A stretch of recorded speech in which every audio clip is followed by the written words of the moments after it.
Mga kapatid sa pananampalataya,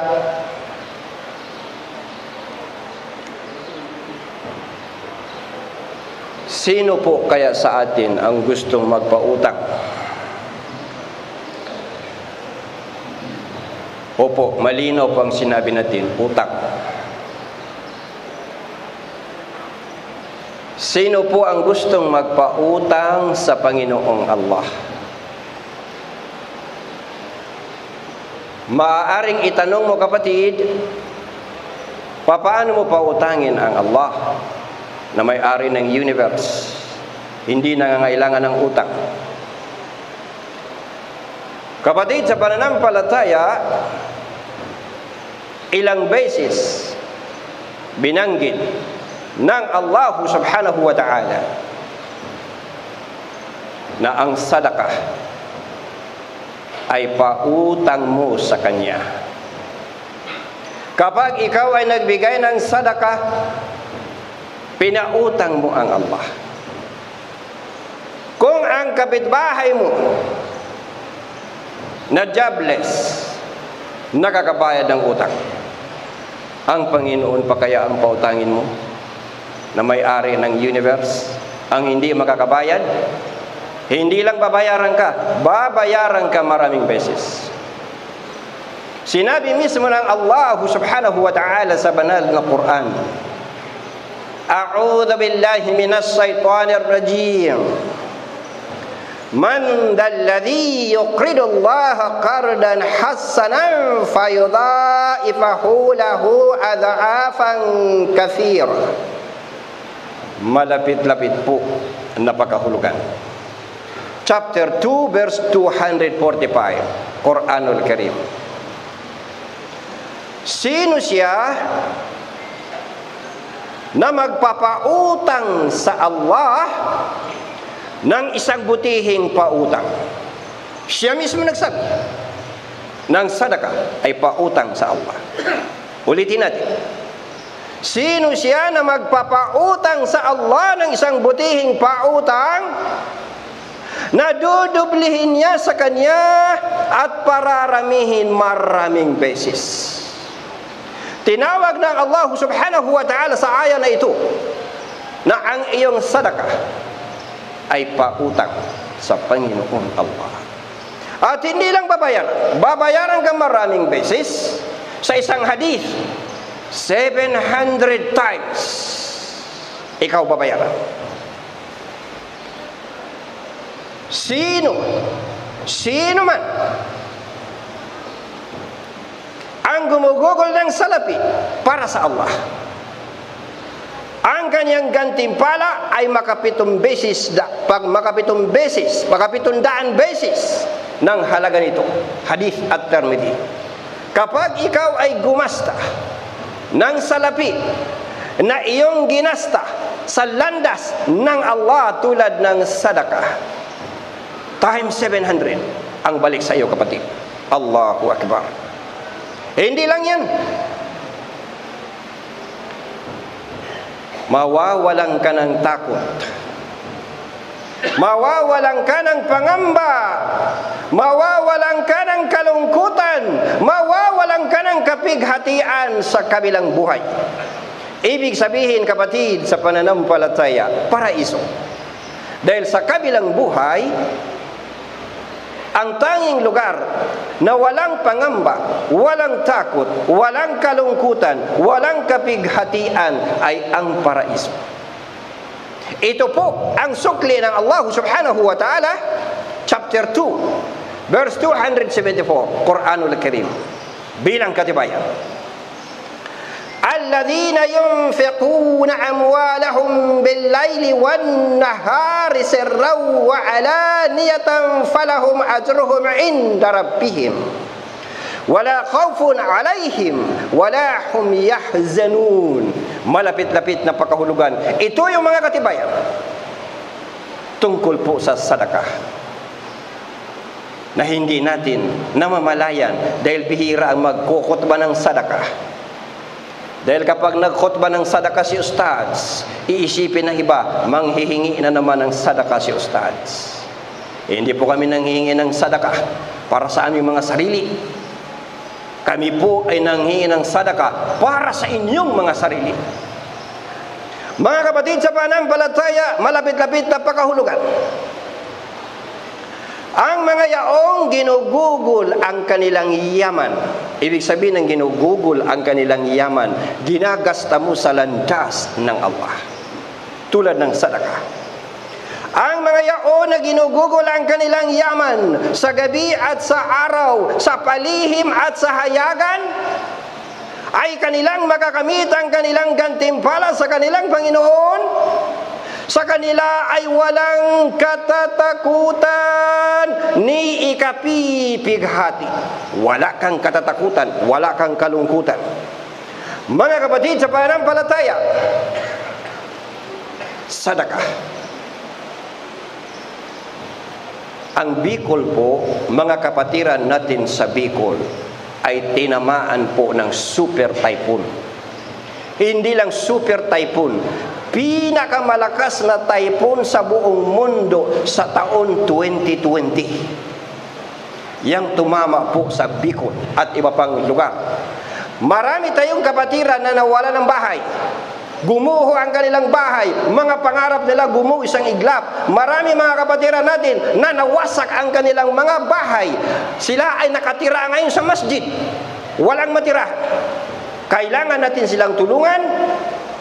At ang Panabang Foundation ng Blue Mosque na ito, nakalikom na po sa humigit sa 1,700 packs na assorted.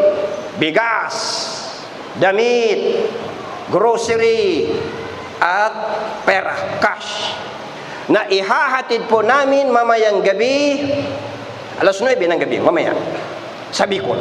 Tatawirin namin, humigit kumulang 10 oras.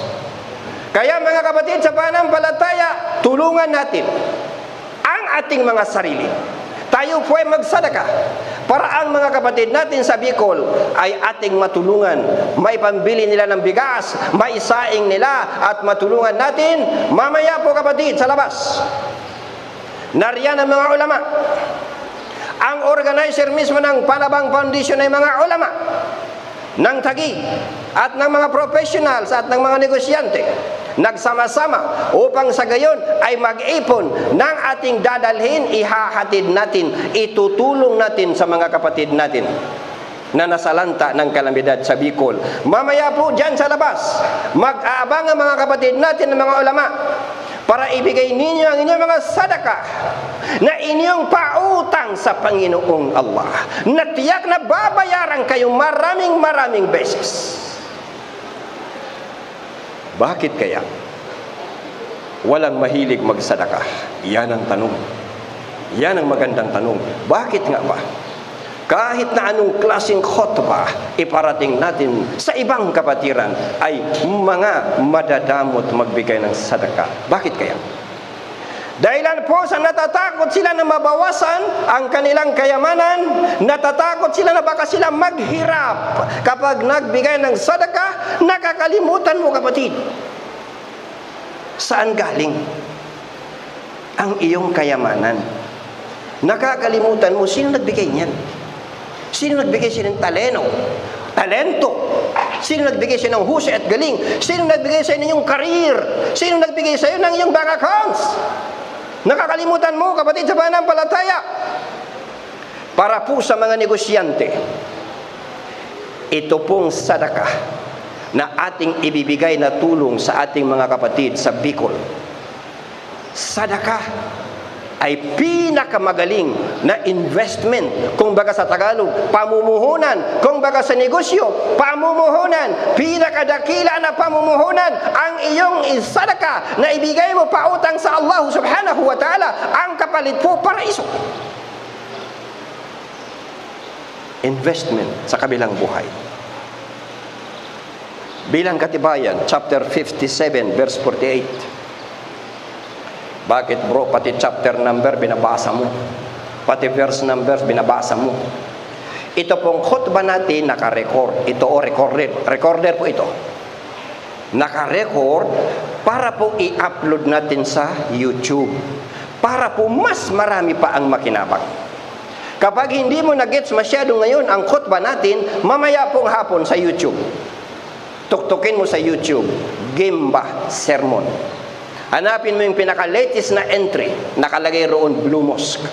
Pinaka-latest na entry, Gemba Sermon. At kung bakit natin binabasa pati number ng verse, pati number ng chapter, para i-double check natin. Baka naman, hindi tugma itong ating mga sinasabi. Kailangan i-double check.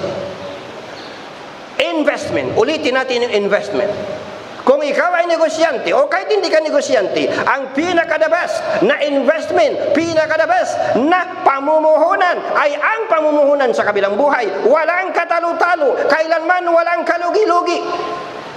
Sabi ng Allah, chapter 57 verse 18, Innal musaddiqina wal musaddiqati wa aqradullaha qardan hasanan yudha'afu lahum wa lahum ajrun karim. Malapit-lapit na pagkahulugan. Katotohanan, ang mga yaong nagbibigay ng sadakat, kalalakihan at kababaihan, at nagpapautang sa Allah ng isang butihing pautang na naman. Tinawag na naman ng pautang. Ang iyong sadakat ay pautang sa Allah subhanahu wa ta'ala. Mga kalalakihan at mga kababaihan at nagpapautang sa Allah ng isang butihing pautang para ramihin niya ito ng mas higit. At sa kanila ay isang dakila, isang marangal, mabuting gantimpala. Ano po ang ibig sabihin ng marangal, mabuting gantimpala? Ayon sa tafsir ng mga ulama, paraiso. Paraiso, mga kapatid, sa pananampalataya. Ngunit ito po ang masakit na katotohanan. Lahat po tayo abalang-abala sa makamundo. Hinahabol natin ang makamundo, karirahan sa makamundo, at nakakalimutan natin paghandaan ang libing. Nakakalimutan natin paghandaan ang libing. Paligsahan sa makamundo, wala namang problema. Magpaligsahan tayo sa makamundo, walang problema. Magpakayaman ka basta halal na hanap buhay, walang problema. Maging multi-millionaire ka, maging multi-billionaire ka, walang problema. Pwede yan sa Islam. Ang hindi pwede ay ang makalimutan mo na paghandaan ang iyong libing. Allahu Akbar. Ang makalimutan mo na bawat araw, tandaan mo itong mabuti, bawat araw ay minus 1 day sa iyong stock of days. Bawat lumipas na isang araw, minus 1 day, then isang araw, it is your final day. Flatliner, bangkay na ihahatid sa libing. Buong buhay mo ay pakikipagkarirahan sa makamundo. Nilinlang ka ng makamundo hanggang sa dalhin ka na lang sa iyong puntod. Alhaakumut takathur hatta jurtumul maqabir. Chapter 102 verses 1 hanggang 2, malapit-lapit na pagkahulugan. Ang paligsahan sa makamundo, ang luminlang sa inyo hanggang sa kayo ay ihatid sa puntod. Allahu Akbar, subhanallah. Mga kapatid sa pananampalataya, nakakalimutan natin paghandaan ang buhay sa puntod, buhay sa araw ng paghuhukom, buhay sa kabila. Na tiyak po ang buhay sa puntod ay walang enjoyment, wala pong amusement. Allahu Akbar. Tandaan natin, sa lahat ng kayamanan na mayroong ka, kapatid, mga sasakyan mo, kotse mo, mansion, mga paupahan, anumang mayroong ka, mayroong kang jet plane, mayroong kang yate, bank accounts, tandaan mo, lahat ng iyong kayamanan, tatlo lamang talaga ang totoong iyong. Tatlo lang. Ano yung tatlo? Tatlo lang, kapatid, sa pananampalataya. Una, ano ang nakain mo? At wala na. Nasa CR na. Ano ang nasuot mo at wala na? Naging basahan na lang, luma na.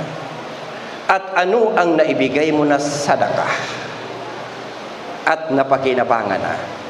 Lahat ng mayroong ka, lahat po ng kayamanan mo, ang tanging iyong mapapakinabangan, higit sa lahat, ano ang iyong nagugol sa landas ng Allah. Yang itutulong natin na sadaka ninyo, mamaya sa labas, nandyan yung mga ulama, sila magbabantay, tatanggap ng inyong mga sadaka. Yang sadaka na ibibigay mo, kasama yan sa pabigat sa timbangan sa araw ng paghuhukom na iyong pakikinabangan, kapatid, na itutulong natin sa mga nasalanta sa Bicol, na ang pinakahigit na tutulungan mo ay ang sarili mo. Subhanallah. Bilang katibayan na lahat ng kayamanan mo, ang tanging pag-aari mo lang ay yaong nakain mo, nasuot mo, naibigay mo na sadaka. Sinabi ni Propeta Muhammad sallallahu alaihi wasallam, yaqulu al-abd mali mali wa innama lahu min malihi thalathu ma akala fa'afna aw labisa fa'abla aw tasaddaka fa'amda wa ma siwa dhalika fadahibun wa tarikuhu linnas. Malapit-lapit na pakahulugan.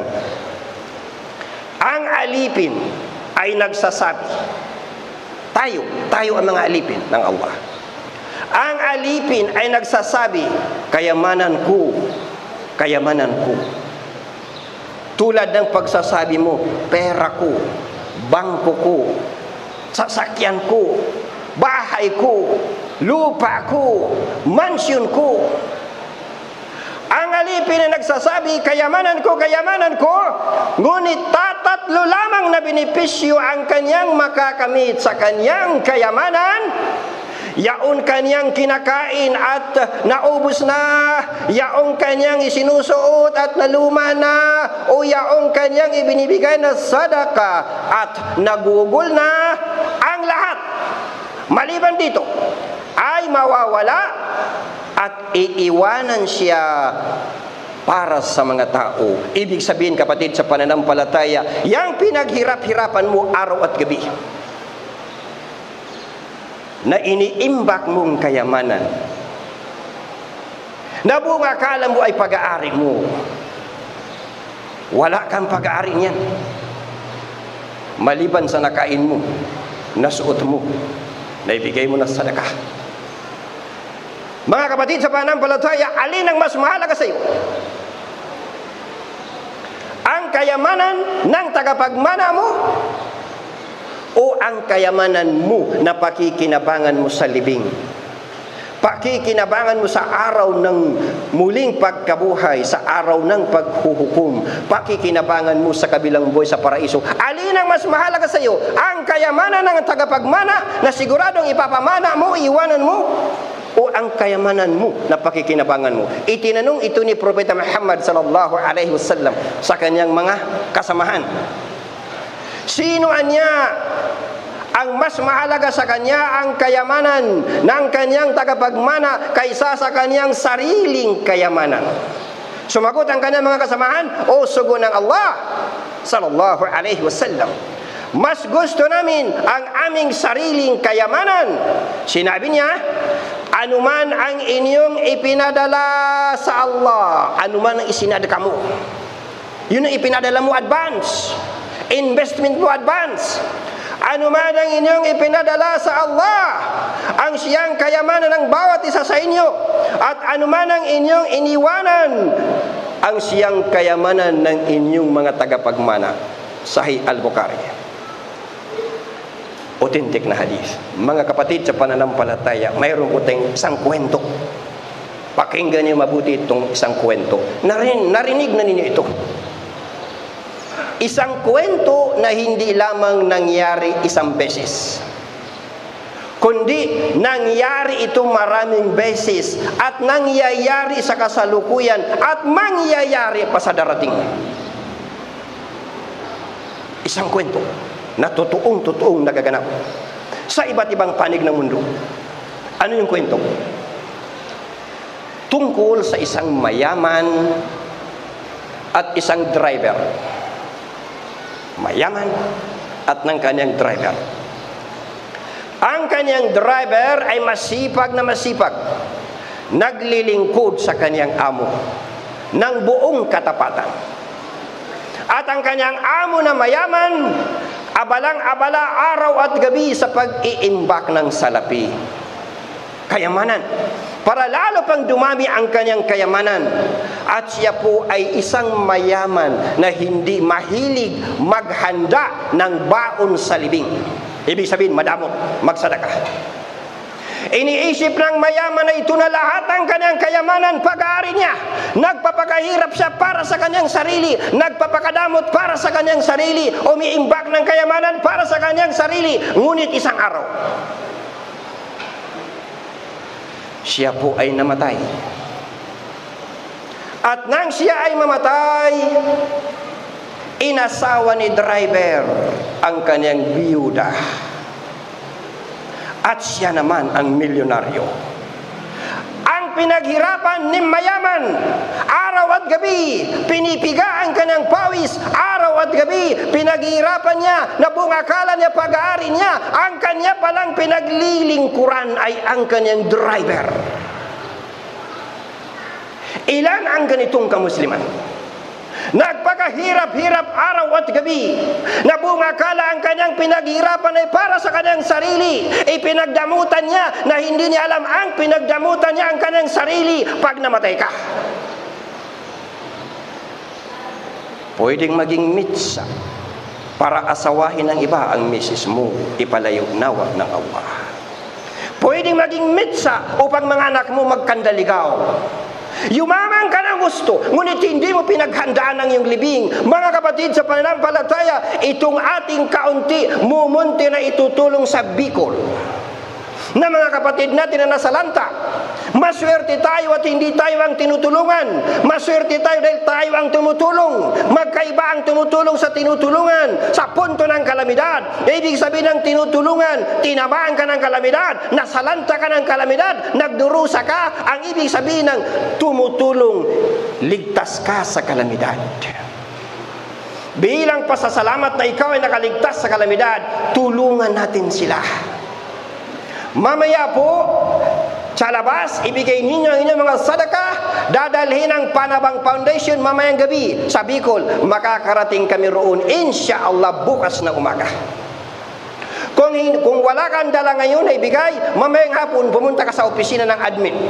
Dalhin mo bigas, damit, grocery, o kaya pera. Nang sa gayon, maihatid ng inyong mga kapatid sa Bicol at mapautang mo ang iyong Panginoon. Nang tiyak na babayaran ka ng halagang higit na higit. Ito ang tandaan natin ng gusto. Kapag ihahatid ka sa iyong puntod, tatlong bagay ang maghahatid sa iyo sa puntod. Tandaan mo ito. Tatlong bagay ang maghahatid sa iyo sa puntod.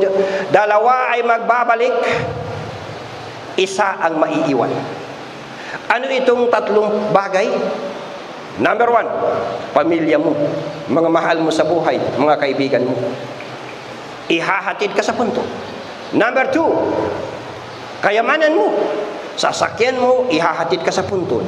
Number 3, ano ang mga nagawa mo noong nabubuhay ka pa?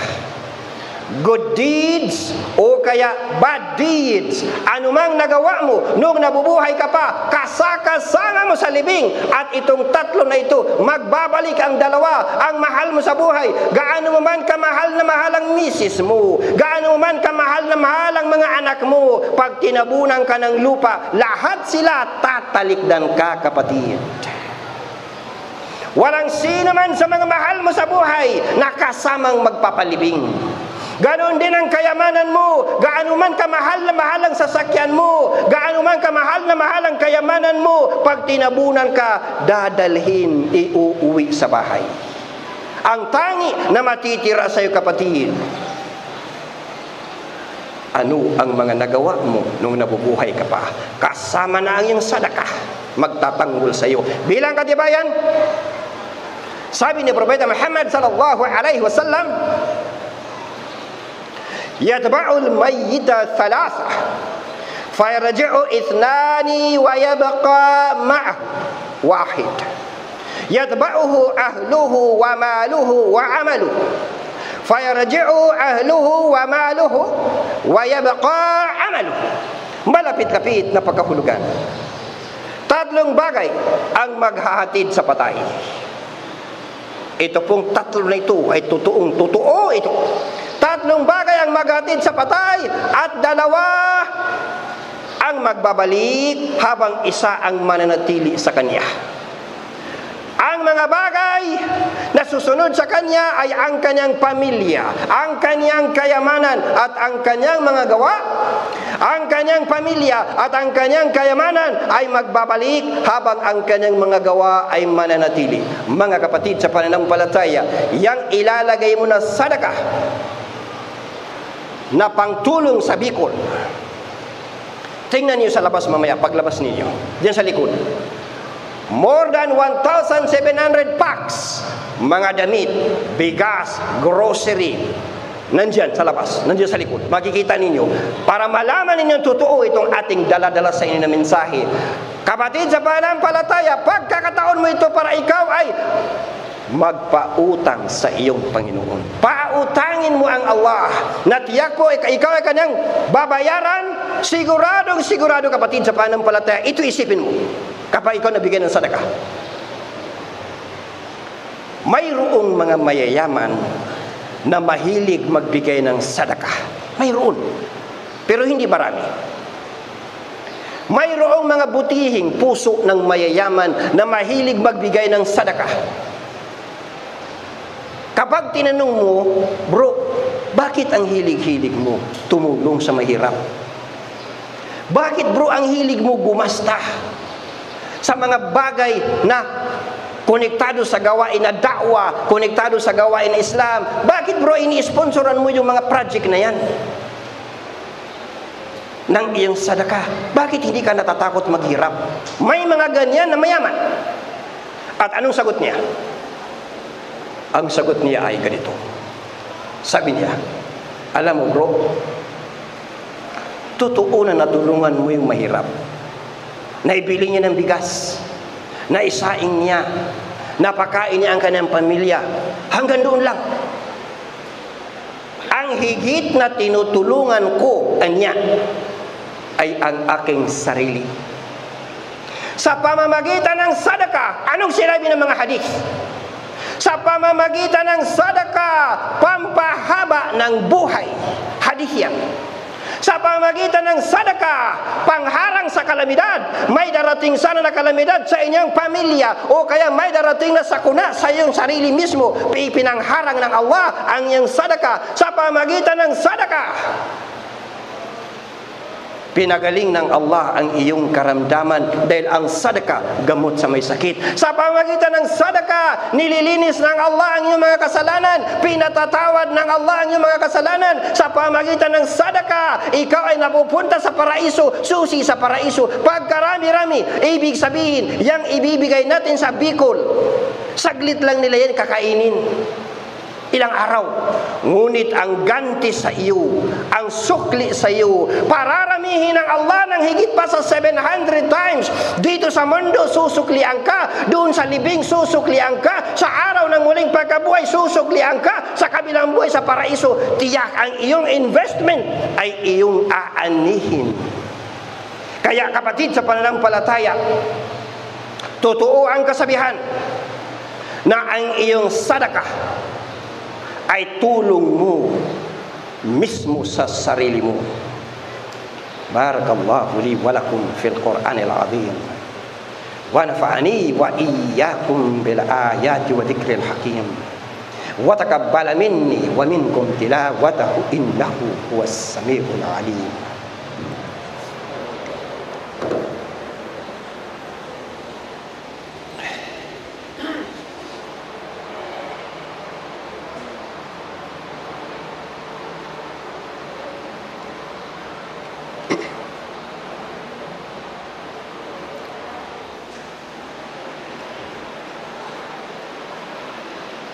Alhamdulillah. Alhamdulillah hamdan katsiran kama amar. Asyhadu an la ilaha illallah wahdahu la syarika lah. Wa asyhadu anna Muhammadan abduhu wa rasuluh. Ibadallah, ittaqullaha haqqa tuqatih wa la tamutunna illa wa antum muslimun. Mga kapatid sa pananampalataya, muli po kinakatok namin ang inyong mga puso upang tumulong po sa dadalhin natin sa Bicol. Hindi mababawasan ang pera mo, bagkus darami pa.